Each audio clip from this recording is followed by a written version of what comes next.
Это немецкий стол операционный, который стоит, как наш украинский автомобиль. Вот. За Светланой это наркозно-дыхательный аппарат «Леон». Это тоже высший класс, но лучше в мире пока не делают. Востаннє ремонт відділення операційної хірургії 4-ї міської лікарні бачило в 70-х роках. А наразі, окрім якісного світла, вентиляції та реконструкції приміщення, з'явилося і нове обладнання. Особая наша гордость – это стойка эндоскопическая. В общем, при помощи этой эндоскопической стойки можно делать, как операции без крови. Шикарная бестеневая лампа. Вот, в общем-то, все, что нужно для работы. Там инструментарий, биксы, и люди. Конечно, главный вопрос – это кадр. Лікарі, що працюватимуть на новому обладнанні, задоволені. Оперувати стало легше. Лучше видны структуры при операционном. Мы можем увеличить ткани от 6 до 40 раз. То есть мы имеем лучший обзор.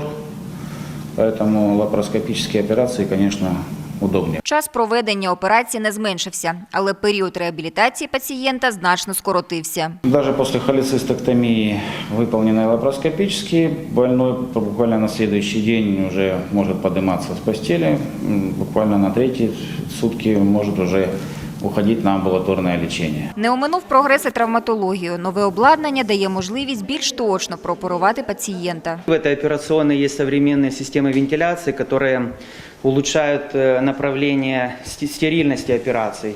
То есть возможность последующих інфекційних осложнень приближена к нулю. Неврологічне відділення отримало капітальний ремонт. Нові палати, санвузли, реанімаційне відділення. Обладнали кімнату для реабілітації інвентарем вартістю 2,5 мільйона гривень.